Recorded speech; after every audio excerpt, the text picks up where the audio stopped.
Hello and welcome to the latest episode 12 of DreamWorks Dragons Legends of the Nine Realms. If you haven't seen the other 11 episodes, there'll be a link to the playlist at the end of the video, and there'll also be one up in the play card at some point, and there'll also be a link to the last episode as well up in the play cards and at the end as well, so you can check those out as well. The depths. So this is where we left it off. We were in the depths of Dark Valley. Dark Valley is the fourth zone in the game. There are 5 zones.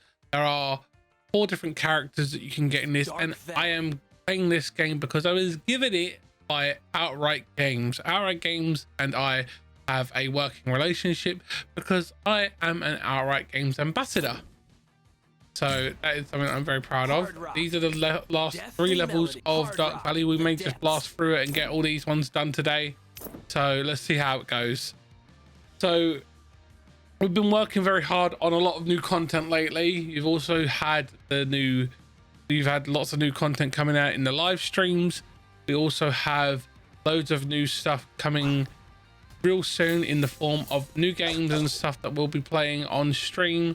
I'm very fortunate to be able to say that we'll be playing some really cool stuff coming out on Tuesday. We'll be playing the brand new Forspoken. You guys might enjoy that. It is a game that is made by Square Enix.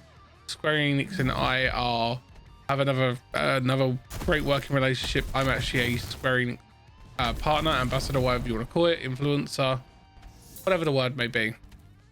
And I'm very proud to be able to say that. I've worked with them for quite a while and I'm very proud of that. So we will be playing that. I wasn't given the code for Forspoken. I bought it with my own money because I wanted to be able to play it and review it in its entirety without worrying about whether I have to be aware of certain things I can and cannot do within the game, spoilers sakes. Now, I don't like spoilers, as you guys already know. It's not something I enjoy having to deal with, but it's one of those things that as a content creator and as a gamer, something that we deal with on a regular basis within our industry and within the whole space of content creation for games. Now, that being said, I will always try and give spoiler warnings whenever I can, because that's how I do, it's how I roll. I always try and give people that warning, and whenever I do create some new content that is for a new game, I always cast a spoiler warning because some people may not end up getting them.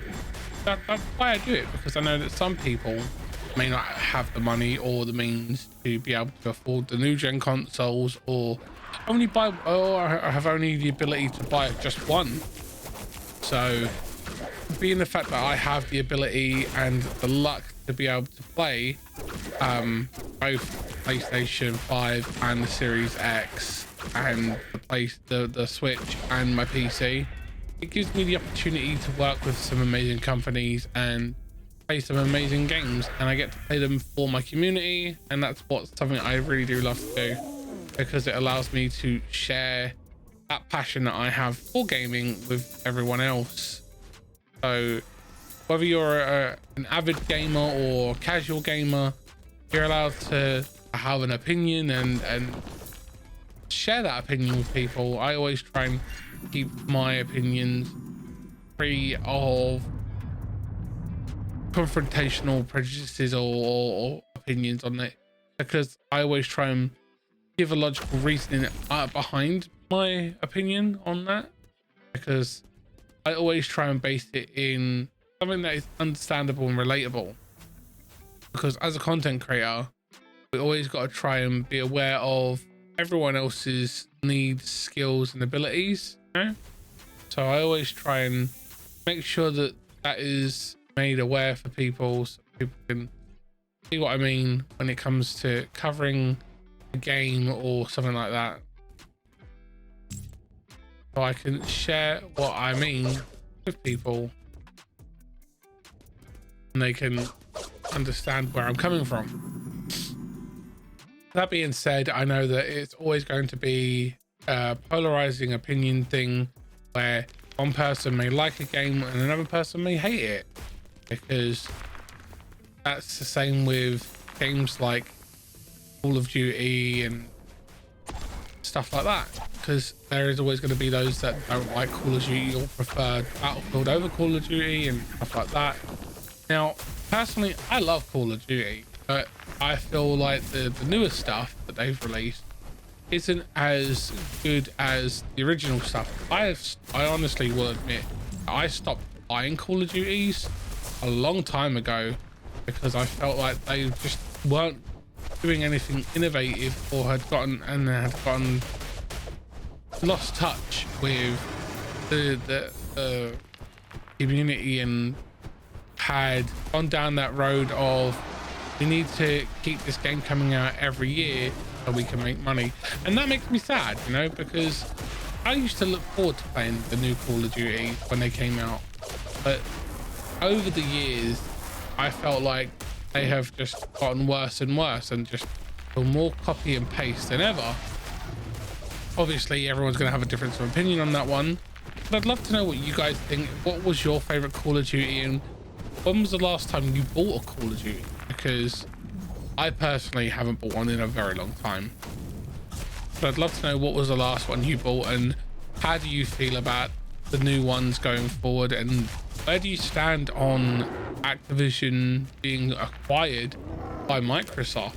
Do you think that it will help games like Call of Duty become fresh and revitalized again, or do you think that Call of Duty is now stuck in this phase where it's going to be the same thing year in, year out?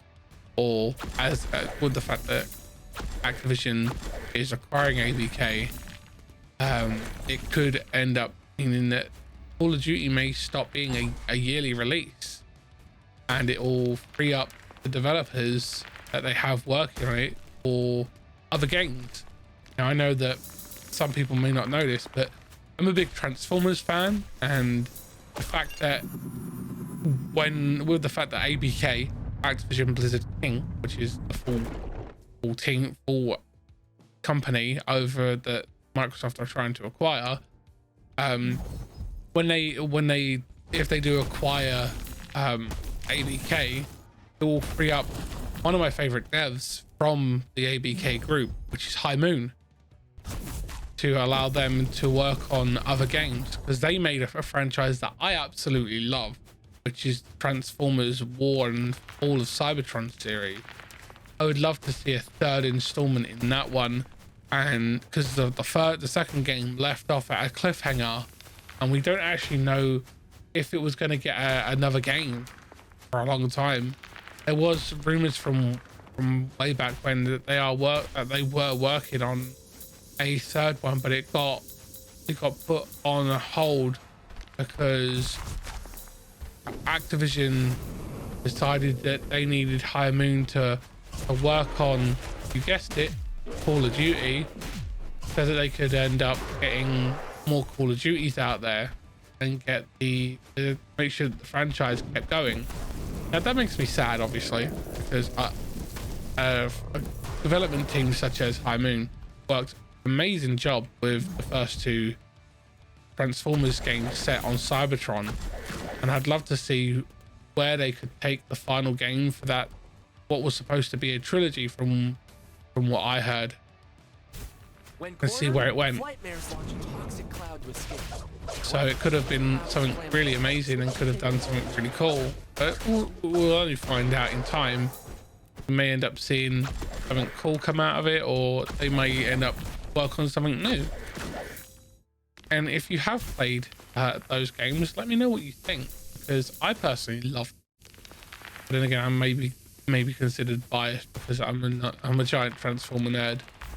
So that being said, where do you stand on it? Do you think that it could be good for them to be able to make the games that they want to make again, or could it be one of those where we may see Activision ABK get acquired by Microsoft and end up working on newer things, or bring back old IPs from the ABK library? Because I know that ABK have quite a few games under their belt. They have Spyro, Crash Bandicoot, they have StarCraft, they have World of Warcraft, Overwatch, Diablo. There's so many games they could end up releasing and doing something with, or bringing back old IPs that they have under their umbrella, which will be very interesting to see. I think that they could do a really good job with bringing one of those back and probably revitalize it for the modern take, and they could do a very good job of it in my opinion. But we'll have to see when Microsoft acquire it.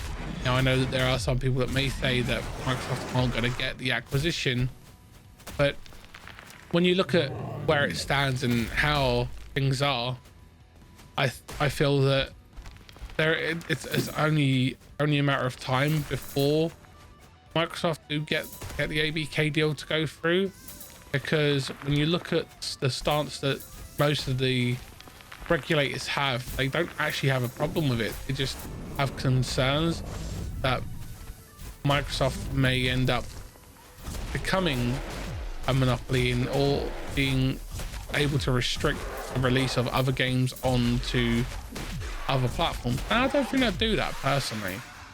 I think they would make them exclusive to their IPs, so they can say, hey, this is going to be on Game Pass day one.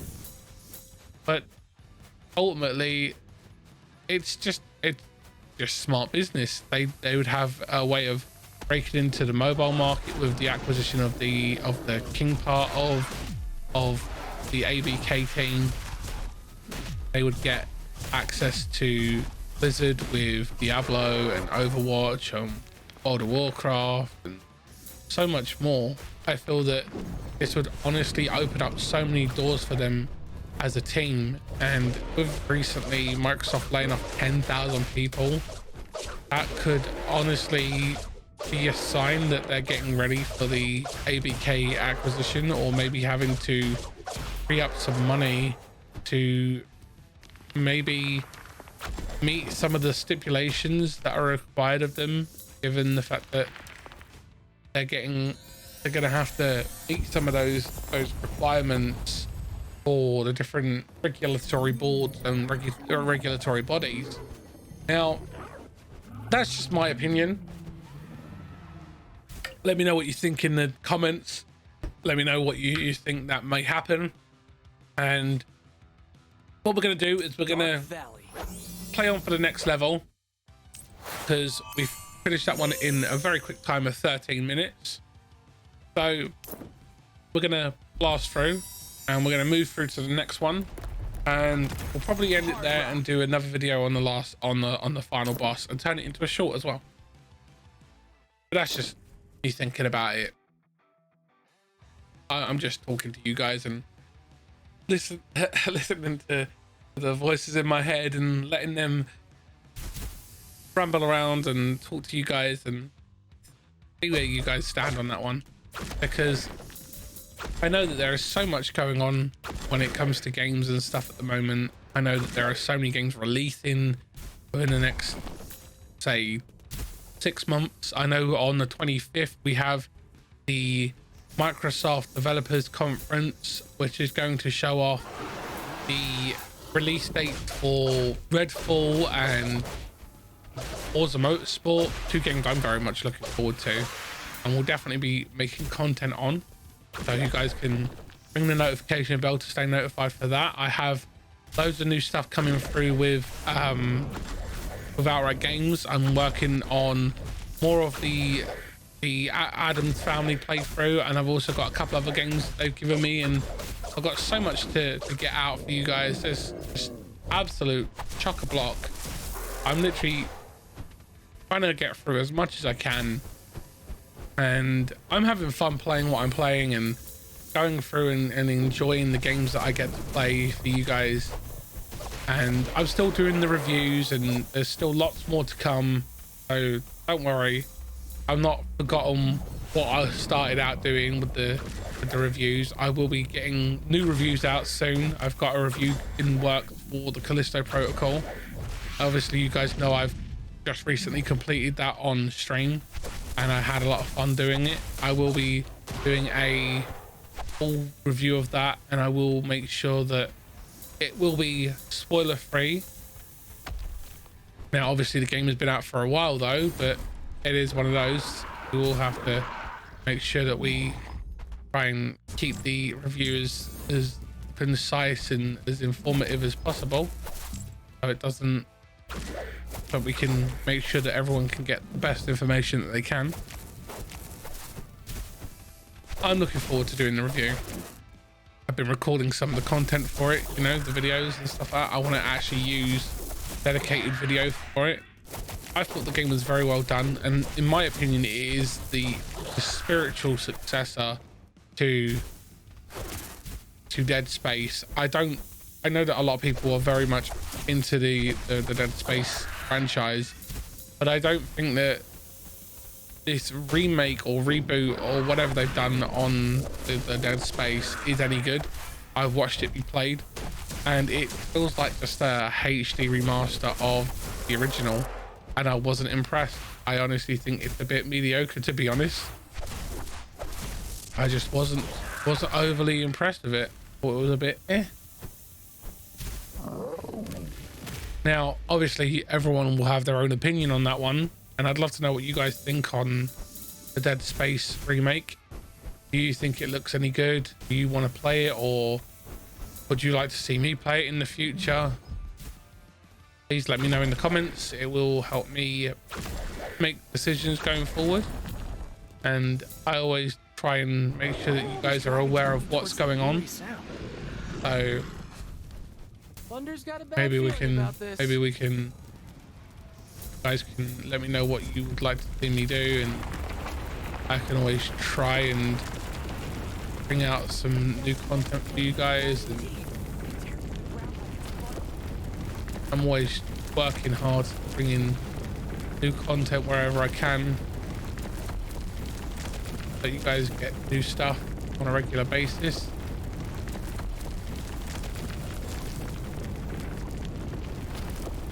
Oh, this is not good.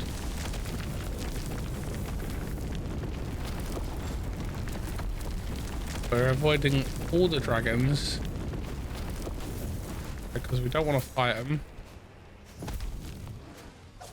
because there was no point.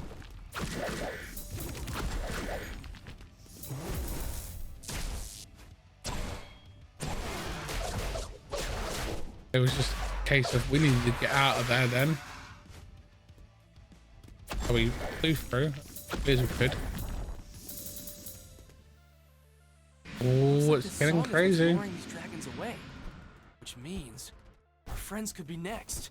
No, we're not going to have that. They need to get away from here, and fast.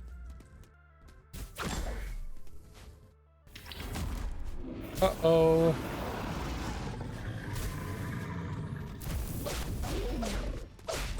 They're weak against those ones. They're weak against electric, so we'll take those out with that. Oh, it's a spitter skrill. Kick his butt. Come on.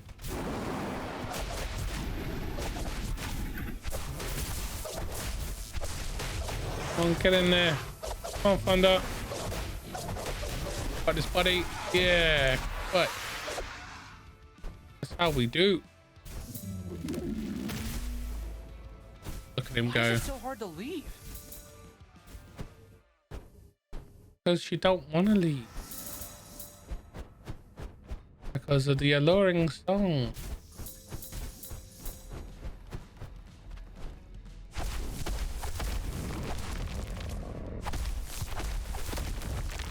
Ooh! Watch that guy. We're going to call him Feathers so we can get our crystals here. Because as we showed you before, there are certain dragons that can only do specific damage. So Feathers does sonic damage, and my boy Thunder only does electric damage.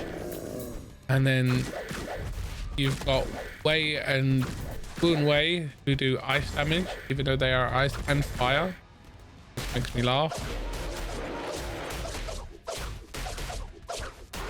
because they're a two-headed dragon and they do fire and ice. I guess it's technically called Ice Fire. And then you've got this guy here, Firehorn, who does fire damage. And they do a really good job of like balancing it all out. I think that's something that they've worked very hard on, trying to keep balance so everyone can get involved and they can do a lot with each of the different characters. And this is definitely a game that I would recommend to play on the Xbox, because of the fact that it has the feature for co-piloting, which will allow people with disabilities to be able to get involved a lot easier. Stop! Thunder can't leave them like that. That's just my opinion though. I'm gonna fly around here real quick.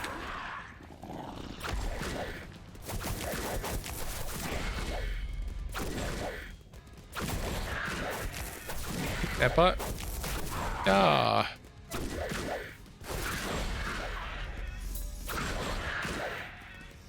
Collect the gems.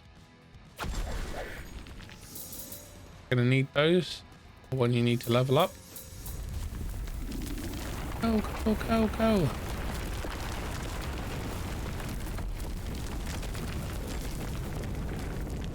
Ah.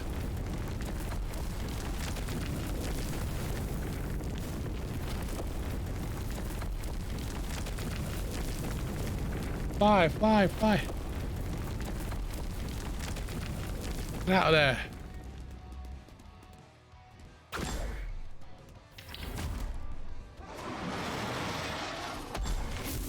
Oh no, not all these ones.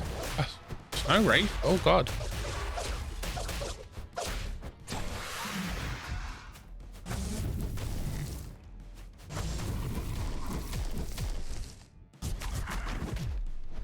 Get the Snow Wraith. Got him.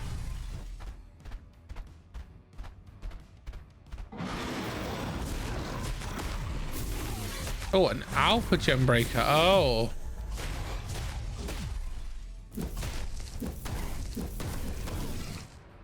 Come on, we got this.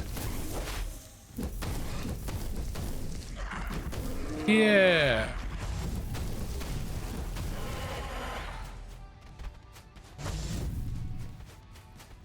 We are.